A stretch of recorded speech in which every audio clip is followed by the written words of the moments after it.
I had just brushed up to the left side of a car on my motorcycle after preventing it from overturning and noticed the speedometer read 45 miles per hour. I peered ahead after my right elbow knocked the mirror from the driver's side of the car door and noticed a row of three mailboxes, each on very hefty and substantial supports. I later discovered that the first and third were on 8-inch diameter poles, while the second was on a railroad tie. I was driving south on Arkansas Highway 7 around 1:30 p.m. on Sunday, September 16, 1979. This is normally found south of Russellville and the Arkansas River, and more particularly, south of Dardanelle, a small town. I had just arrived in the small town of Centerton and was riding my Kawasaki 400cc motorcycle. The target was a girl's house a few more miles away for a Sunday dinner on this nearly beautiful weather day with a completely blue sky. In this day and age, a darker blue sky appears to be a rare sight. I began to take an easy curve to the left and was traveling at 60 miles per hour as I rounded the curve back into the south. I then spotted a large car parked in the middle of the road, its front end inclined slightly to the left as it prepared to turn into a driveway. On the right side of the road, the right side of the car still took up a lot of room.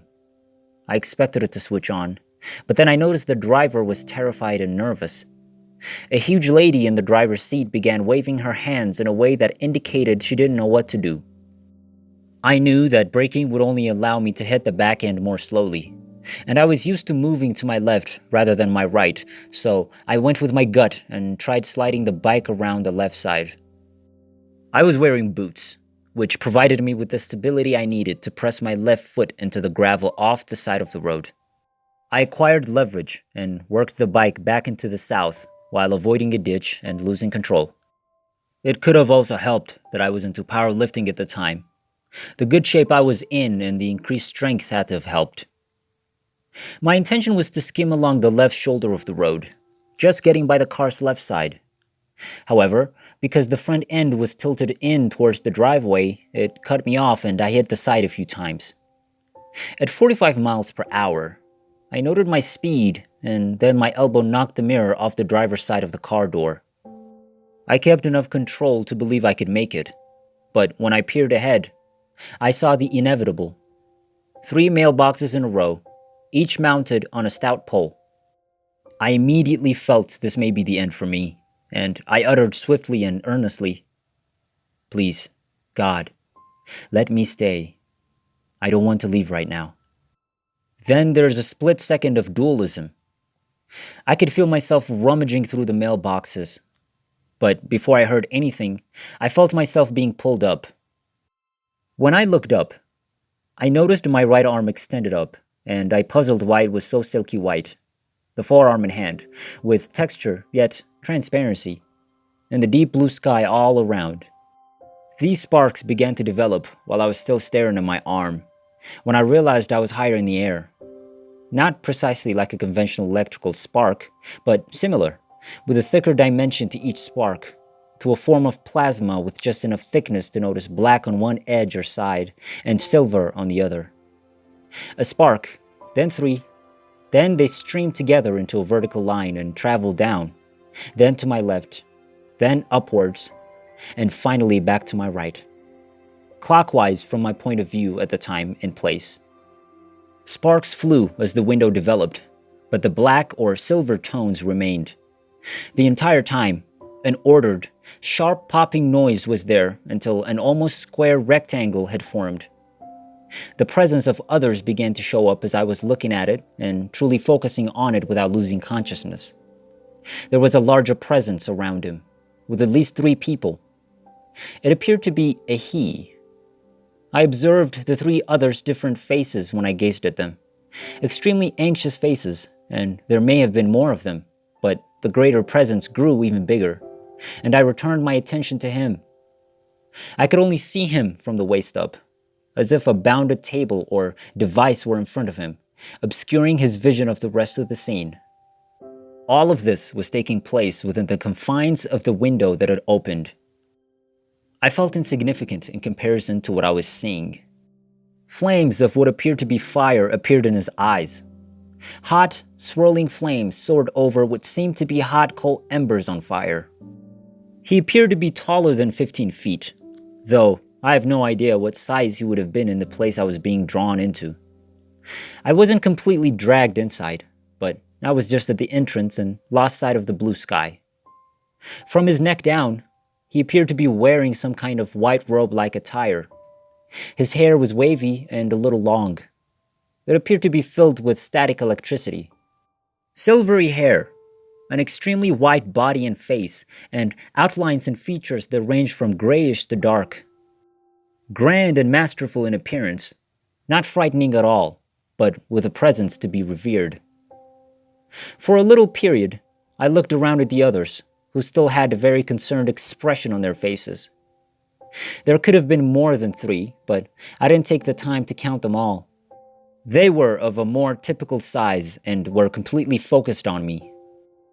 Their hair was wavy and long, and they had prominent brows. I began to notice that time seemed to be moving slower and that there was a rushing wind sound going on. I could also see what was going on with the motorcycle, but it seemed to be in slow motion. At the time, it seemed like I was listening to a semi-solid wrap of sausage being pounded against a metal wall. When I looked up, this enormous lead presence had everything under control. How? My gaze grew fixated on his, since I could never have imagined it. They were transforming into a maelstrom of plasma-like energy. Both eyeballs were spinning with layers that gave them the appearance of a vortex. From where I was standing, this appeared to be going clockwise. The most intense concentration you've ever seen. I suddenly felt myself pulling back, and the main presence and others began to fade away. The window shrank, the blue sky returned, and the border of plasma energy began to travel counterclockwise, with sparks of energy sparking away as the line returned to where it had come from, followed by a few sparks, and then vanished. I felt my body return to normal and was navigating the motorcycle through the final mailbox when I realized the bike was about to fall over. I took it on faith that I should jump off it, and even though I hadn't had time to think about it, I knew that because of what I've been experiencing, I'd be alright by jumping away from the collision. I jumped into the air at about a 30-degree angle, sprawling my body out in front of me, hands stretched out in front, legs fully extended from my waist. My inclination was to look up and to my right while flying through the air, and I saw 3 of the others I'd seen previously. Each face is enclosed in its own cloud-like container. They appear to be focused on me, and it appears that they assisted in the process of keeping me alive and not hurting nearly as terribly as I could have. I landed and skidded on the highway's shoulder before rolling a couple of times in the grass. My blue jeans had black spots on the right leg and grass stains on the left, as well as scrapes on the knees. They weren't ripped, and neither leg was bleeding. My knees had very small scrapes, and there was an odd mark on the medial side of my left leg, right below the knee. I'd never had any veins show through my skin on my legs before, yet a little part of veins can still be visible now. It was never different. I was dressed in a crimson jersey-style t-shirt with white trim, a white football on the chest, with the words Arkansas Razorbacks printed on it. Following the skid, the right half was black with a few minor holes, while the left side was green from the grass. The football had turned a different color. I still wish I hadn't washed it so much or worn it so much. I still have it, although most of the stains have been removed. There were no scratches on my upper body, left arm or face. Shoulders, chest, and backside remained unharmed.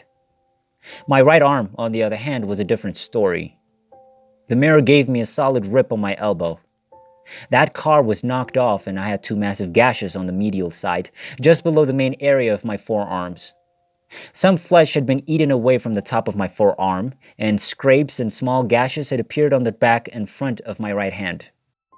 There was a lot of blood, and gravel had been thrown into the wounds. I was able to move my arm, and no bones or joints were fractured. I startled the group of people who had gathered that I was up and strolling around by picking up and inspecting the bike's damage. They advised me to examine myself and be checked up. I was totally aware of the experience I just had and was working it out at the time they were speaking to me. I realized I didn't have to be concerned about anything. As I sat in the grass before getting out of bed, my first thought was, it wasn't that I believed it was a miracle, but rather that it was scientific. I wasn't bothered by the motorcycle or the automobile that wouldn't move. The highway patrolman informed me that the lady had significant anxiety and heart problems, and she simply froze when she noticed my motorcycle approaching in her rearview mirror. I sensed something big had happened, and thanked God for the angels he sent to aid, despite the fact that they didn't appear like typical angels. The motorcycle was in poor condition and could not be driven or started. It was practically totaled, and I ended up selling it as scrap. I went through the mails. All three were knocked off the poles, and it appeared that my right arm knocked the first one, if not both. The first 8-inch diameter pillar had been split in half, with both halves resting to the side. The center post was a railroad tie that had been pushed over at a 45-degree angle. The third post, like the first, was 8 inches in diameter and was knocked out of the earth on its side. These posts were all to the left of the trail I was on. I didn't have a single scratch on the helmet I was wearing. Before striking the mailboxes, I was at eye level with them. I believe that as my spirit began to rise, so did my physical body. Because I kept my grip on the front handles, my arm received the brunt of the impact while my head avoided it. After returning to the bike, I also found that my Casio watch had gone missing. I never felt it pull, scratch, or fly away from my left arm. I was advised to go into the residence where this occurred and wash off in the bathtub.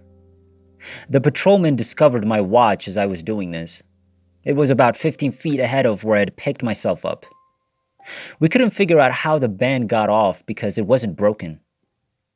When I jumped off and extended my arms, it may have popped open.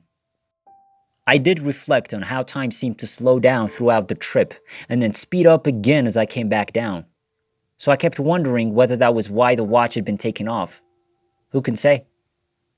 8 spectators appeared stunned before fleeing the scene. I just tried to be as objective as possible. On the inside, I was brimming with excitement. I couldn't tell anyone what had just happened because I didn't know them well enough. They persuaded me to ride with the patrolman into Dardanelle to the hospital, and he suggested that I stay overnight to ensure that there were no internal injuries. The toughest thing was dipping my right arm into a huge pan of hydrogen peroxide. They couldn't decide where to begin with my arm, so they dipped it all at once.